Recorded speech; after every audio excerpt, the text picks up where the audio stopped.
तो without wasting time आज का वीडियो शुरू करते हैं। तो आज हम इस वीडियो में आरती इंडस्ट्रीज के ऊपर बात करने वाले हैं। सबसे पहले हम इस कंपनी का लॉन्ग टर्म चार्ट देखते हैं, जिससे हमें काफ़ी कुछ सीखने को मिलेगा। ऐसा क्यों, आप यहाँ पे देखने का प्रयास कीजिए कि इस कंपनी ने आज से जब तक लिस्ट हुई है, यानी मतलब 1 जनवरी 1999 में ये कंपनी लिस्ट हुई थी, तो तब से इस कंपनी ने देखिए 72,000% के रिटर्न दिए हैं। अब देखिए रिटर्न से पहले हमें क्या देखना चाहिए, कंपनी का लॉन्ग टर्म चार्ट। उससे हमें दो चीज़ सीखने को मिलती है कि क्या कंपनी का बिजनेस लॉन्ग टर्म में ग्रोइंग है, एंड सेकंड बात कि क्या कंपनी के बिजनेस में कंसिस्टेंसी है।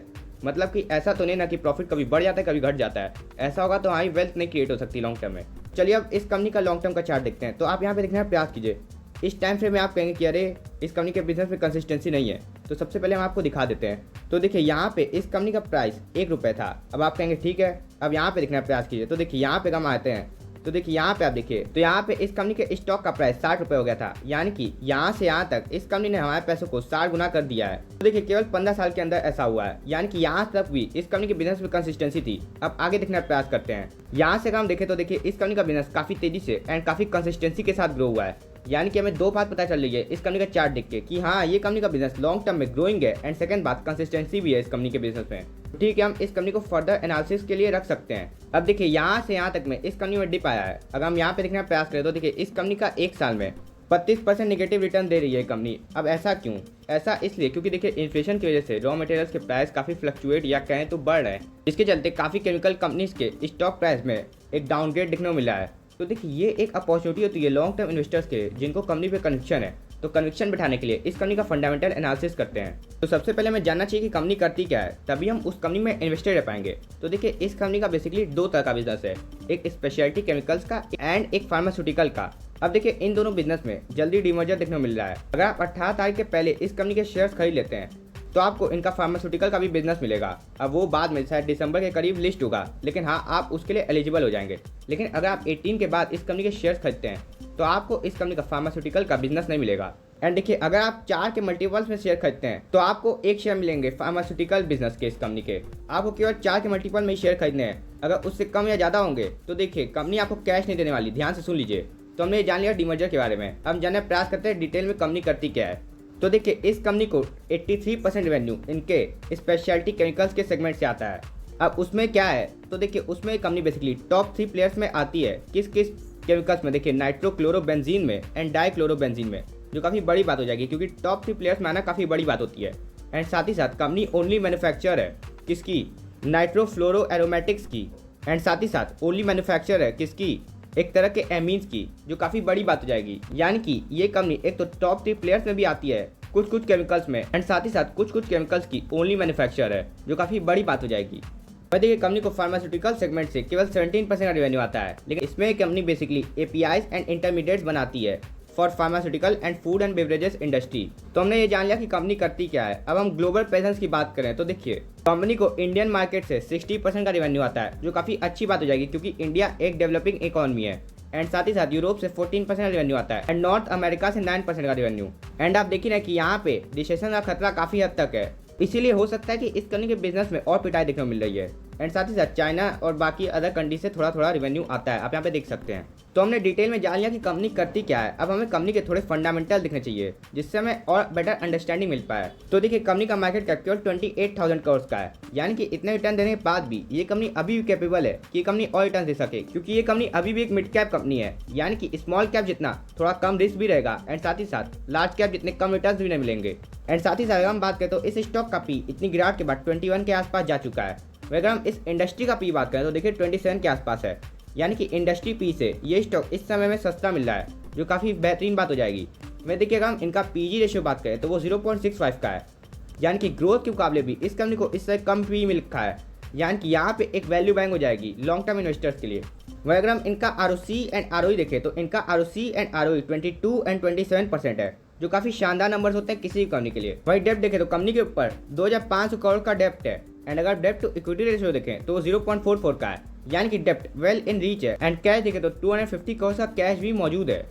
वही देखिए अगर हम इस कंपनी का 5 साल का मीडियन पी देखें तो देखिए इस कंपनी का 5 साल का मीडियन पी 31 के आसपास है, एंड करंट पी अभी हमने देखा 21 के आसपास है। यानी कि ये स्टॉक अभी अपने 5 साल के मीडियन पी से काफ़ी नीचे मिल रहा है। जो काफ़ी पर डे समय जाएगा अगर हम इस कंपनी में बहुत दिन से इन्वेस्ट करना चाहते तो, क्योंकि यहाँ पे एक वैल्यू बैंक पहले बन चुकी है। अब देखिए इतनी गिरावट का ये मतलब नहीं कि कंपनी में ग्रोथ नहीं आ रही है, क्योंकि देखिए इस साल ईयर ऑन ईयर बेसिस पे कंपनी की सेल्स में 50% की ग्रोथ देखने को मिली है एंड प्रॉफिट में भी 15% की ग्रोथ है। यानी कि कंपनी की सेल्स एंड प्रॉफिट दोनों ही काफी तेजी से इंक्रीज हो रहे हैं, जो काफी अच्छी बात है। वही देखिए अगर हम लॉन्ग टर्म में इस कंपनी की सेल्स देखने जाएं तो देखिए मार्च 2013 में इस कंपनी की सेल्स 2000 करोड़ के आसपास थी, जो कि 2022 में बढ़ के आज 7000 करोड़ के आसपास है।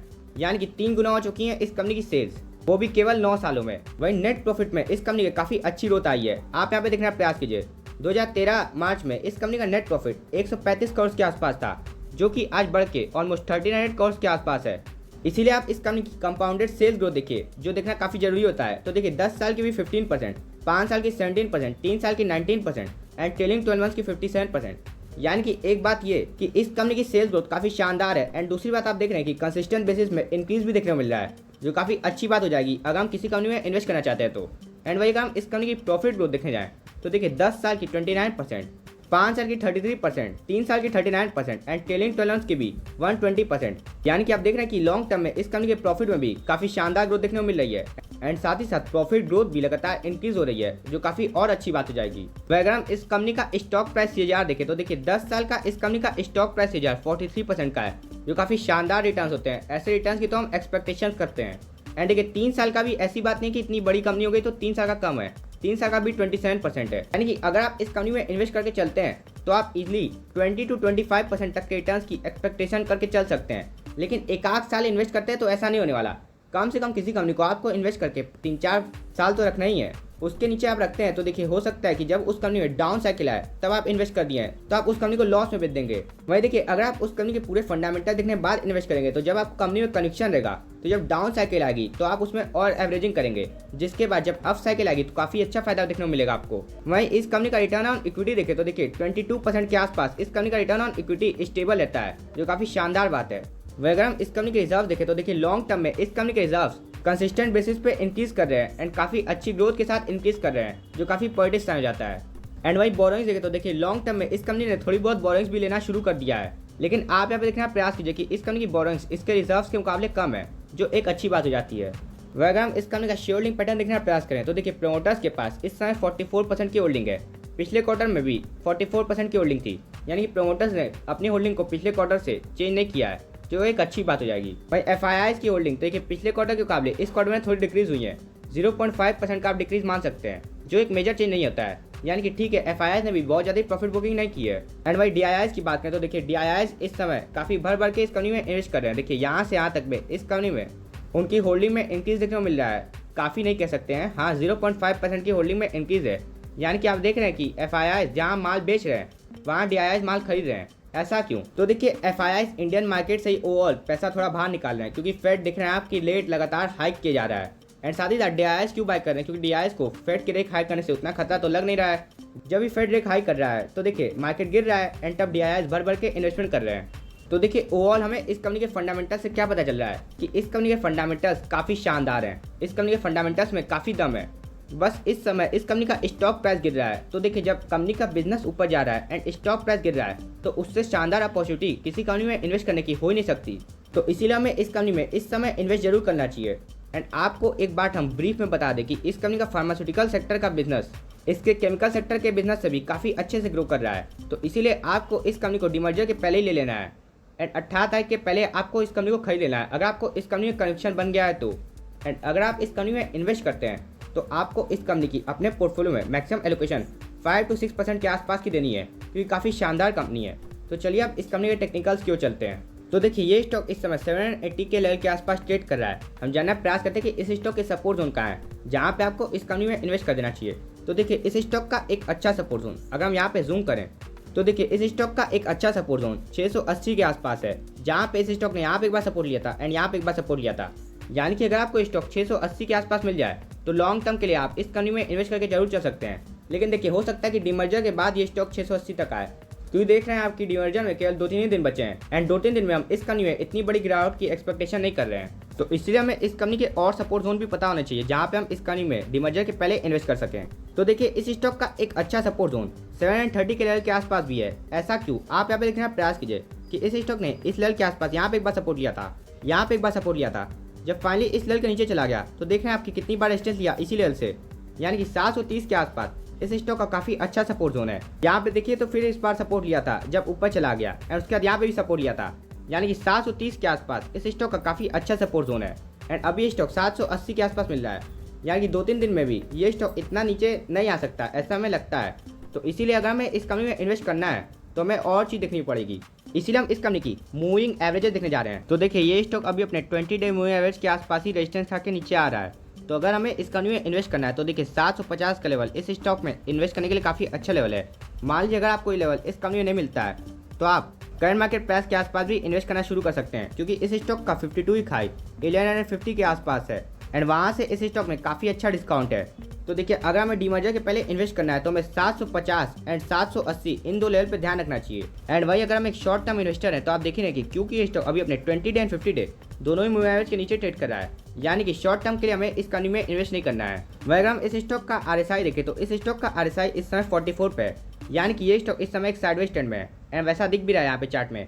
तो देखिए अगर आप एक लॉन्ग टर्म इन्वेस्टर हैं तो आप इस ट्रेंड में भी इन्वेस्ट करके जरूर चल सकते हैं, लेकिन वही अगर आप एक शॉर्ट टर्म इन्वेस्टर हैं तो आपको इस कंपनी में एट रिप्रेजेंट इन्वेस्ट नहीं करना है, क्योंकि ये स्टॉक इस समय साइडवेज ट्रेंड में है, एंड हमारा पैसा अप ट्रेंड में अच्छे से बनता है शॉर्ट टर्म में। वहीं अगर हम इस स्टॉक की हेकेंशी कैंडलस्टिक देखें जो कि हमें ग्रीड एंड फियर का माहौल बताती है, तो देखिए इस स्टॉक में इस समय काफ़ी बड़ा फियर का माहौल दिख रहा है, तो हमें इस फियर के माहौल में इस कंपनी में जरूर इन्वेस्ट करना था। एंड उसके बाद आप देख रहे हैं तो ग्रीड का माहौल आया, यानी कि अगर हम यहाँ पे इन्वेस्ट करते तो हमें ग्रीड का माहौल काफ़ी अच्छा फायदा देता, एंड उसके बाद वापस से एक फियर का माहौल ना शुरू हो गया है। तो मान लीजिए अगर हमने इस माहौल में किसी भी कारण से इन्वेस्ट नहीं किया, एंड अगर हमें आज इस कंपनी में कन्विक्शन है तो हमें इस शेयर के माहौल में भी इन्वेस्ट जरूर करना चाहिए। अब सपोर्ट जोन तो हमने आपको बता दी कि 680 एंड 730, लेकिन मान लीजिए आप इस कंपनी में डीमर्जर के पहले इन्वेस्ट करना चाहते हैं तो करंट मार्केट प्राइस जो कि 780 के आसपास आ रहा है वो भी खराब नहीं है, क्योंकि हमने देख लिया कि टॉप से अच्छा खासा डिस्काउंट है। एंड मान लीजिए अगर आप डीमर्जर के बाद इन्वेस्ट करना चाहते हैं तो आप केवल 730 के लेवल का ध्यान रखिए। जब भी आपको स्टॉक 730 के आसपास मिल जाए तो आप इस कंपनी में इन्वेस्टमेंट करने का सोच सकते हैं। तो उम्मीद है आपको वीडियो पसंद आया होगा। तब तक के लिए आप हंसते रहिए एंड मुस्कुराते रहिए। दिस इज दान साइनिंग ऑफ।